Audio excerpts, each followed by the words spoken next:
Minha indicação de livro é Coisa Séria. São 4,8 estrelas entre 1.322 avaliações. As 48 Leis do Poder é o livro que eu indico para você fazer um bom desenvolvimento pessoal na sua vida. Clique no link aqui abaixo.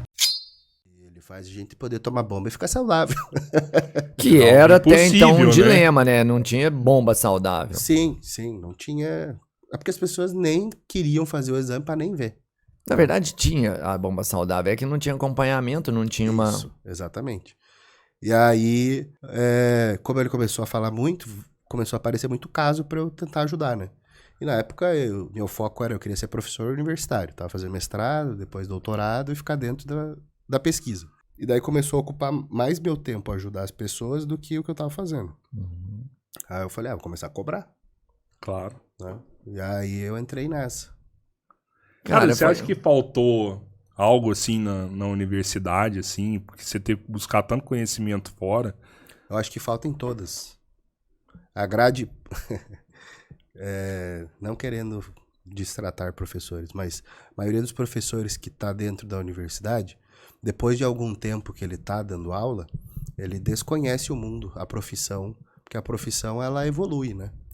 E quando o cara se forma e vai só dar aula, ele fica desconecto do mundo real. Se perde no Se tempo perde. ali. Então ele fica dando aquela mesma aula há 30 anos, só que já mudou muito a profissão. Mas é engraçado porque tem Verdade. muito professor universitário que participa de laboratório dentro e grupo de pesquisa, envolve multidisciplinas, traz outros cursos, e mesmo assim essa galera ainda não... Mas isso já é o cara que faz pesquisa, né? Que no Brasil é uma minoria dos professores. Até porque o professor universitário ele não ganha a mais pela pesquisa. Então a faculdade não vai pagar nada para ele fazer pesquisa. Uhum. Ele pode conseguir, se ele for um bom cientista e publicar bastante, ele consegue pedir uma bolsa para o CNPq. Ou ele tem a bolsa ou ele faz por amor mesmo a parada. Exatamente. E aí, para ter a bolsa, tem que ter produtividade, tem que publicar bastante, então tem que ter muito aluno para ele orientar, para fazer experimento. Mas no meio desse tanto de artigo aí, eu acho que o cara tem que ter uma peneira também, não? Porque Muito. deve ter muita coisa lixo ali de artigo. Eu vi né? uma notícia essa semana. Ah, O número de falsificações de ciência subiu 12.000% nos últimos, eu não sei se 10 anos. Ou 12 Nossa, anos. 1000%. Vai subir mais mais de 1000% agora, ao 12.000%. ano. Mais de 1000% ao ano. Ou Chat seja, GPT agora O vai que dobrar. significa isso? São artigos que tiveram que ser removidos, despublicados, porque eram falsos. Então a pessoa publicou resultado que ela não obteve.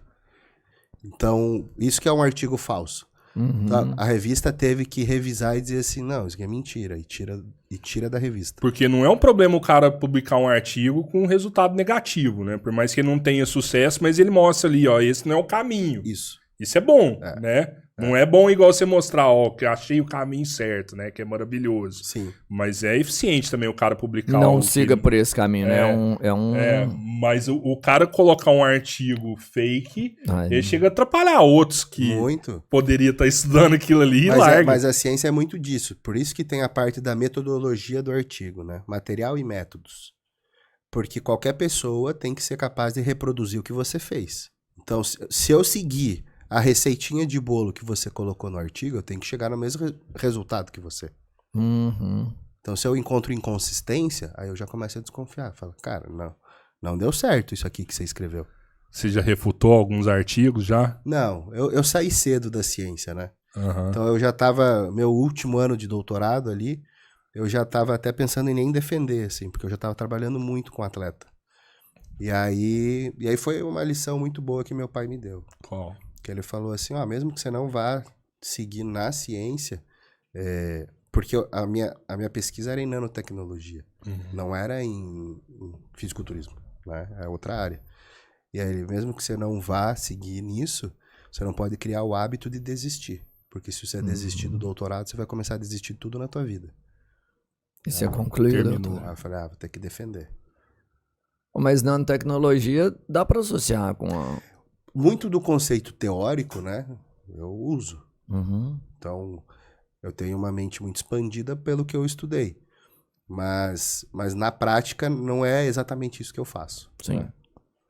Cara, e aí você entrou, começou a ajudar atletas, e se profissionalizou nisso. Isso. E quando que é essa chave que você vira e fala assim, mano, eu não vou mais investir em nanotecnologia, que é do caramba, né? Um tema muito emblemático pra mim, super curioso, e vira e fala assim, não, cara, eu vou ganhar grana na minha vida.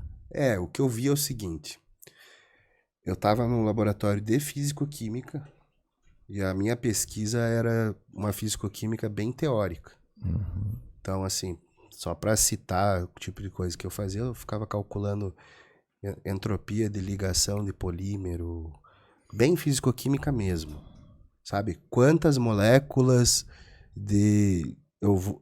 para fazer a nanocápsula que eu fiz, qual que é o tamanho, quantos nanômetros ela tem e quantas moléculas compõem ela, sabe? Então eu estava numa parte super teórica que quando eu comecei a ver que eu salvava vidas de um lado e ganhava campeonatos e a pessoa ficava super grata e feliz, e do outro lado eu estava escrevendo para ficar numa revista para daqui 10, 20 anos alguém pegar esse conhecimento teórico e transformar em alguma coisa, fora que no Brasil você tem uma barreira público-privado muito forte, então eu estava numa instituição pública. Você não fica com a patente para você não consegue negociar com uma indústria para você fazer alguma coisa, né? Então é um desincentivo para a pesquisa, porque o cara ele não vê dinheiro, né? Eu vou publicar isso aqui e alguém vai pegar e fazer o que quiser. Então a empresa privada, por exemplo, lá em Curitiba, a Católica, PUC, ela pode fechar uma parceria com a Volvo, com a Volkswagen, pro curso de engenharia mecânica, e meter lá um laboratório e a empresa privada põe dinheiro e funciona. A federal não pode fazer isso. Se uma empresa quiser doar dinheiro para uma pesquisa específica na federal, tem que ser via associação. E é uma burocracia danada, né? Não chega. Do dinheiro, exato. Se a empresa pôs 1 milhão, vai chegar lá na pesquisa mesmo 20 mil, 10 mil.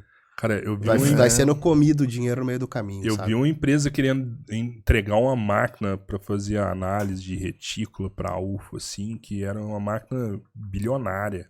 Os caras não conseguiam colocar a máquina dentro da faculdade, era doação. Chegou num ponto que estava dando tanta dor de cabeça para eles que eles estavam recolhendo a máquina. Não, então não vai dar, é bom recolher, porque tá dando dor de cabeça demais. A gente não consegue fazer essa doação. É muito burocracia. Eu lembro, minha filha, quando ficou doente, eu, numa gratidão com a universidade, falei, pô, o que tá faltando aqui? A toalha. Pô, então vou doar aí 1000 toalhas aí. Não pode. Até pode, mas ele mesmo me explicou. Falou, pra você conseguir doar 1000 toalhas, aí esse processo vai ter que fazer isso. E você falou assim, não, beleza, eu posso não doar, né? Então, não, e aí você imagina um desestímulo mesmo. Imagina um cenário inverso, né? Que nós temos profissionais assim, cara, a gente perde profissional pra fora o tempo todo, né? Sim, muito. Imagina essa galera desenvolvendo aqui e não fica aqui, né? Não fica, porque ele não quer o ensino. Sabe? Então a gente tem um outro problema agora. O cara que é realmente cientista, ele não quer dar aula pra moleque de 17 anos que acabou de passar no vestibular e que tá pouco se fudendo pra aula dele. Que tá pensando no churrasco, joga truco dentro da sala. Eu fiz federal, a galera jogava truco na sala. Fala isso, professor não. Falando sozinho lá na frente.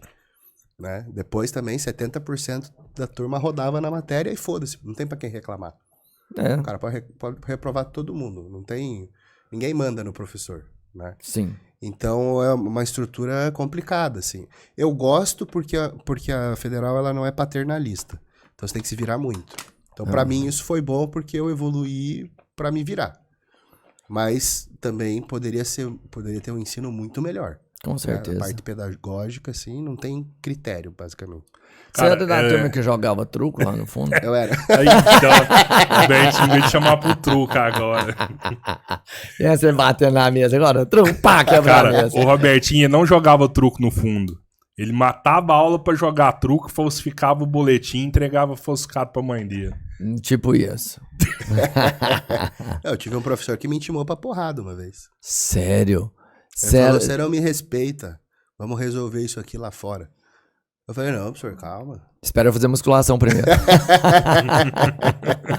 Cara, e ele era grandão? Já teve coragem, né, velho? Corajoso ele era, não sei se era grandão, era corajoso ou doido, no né? laboratório,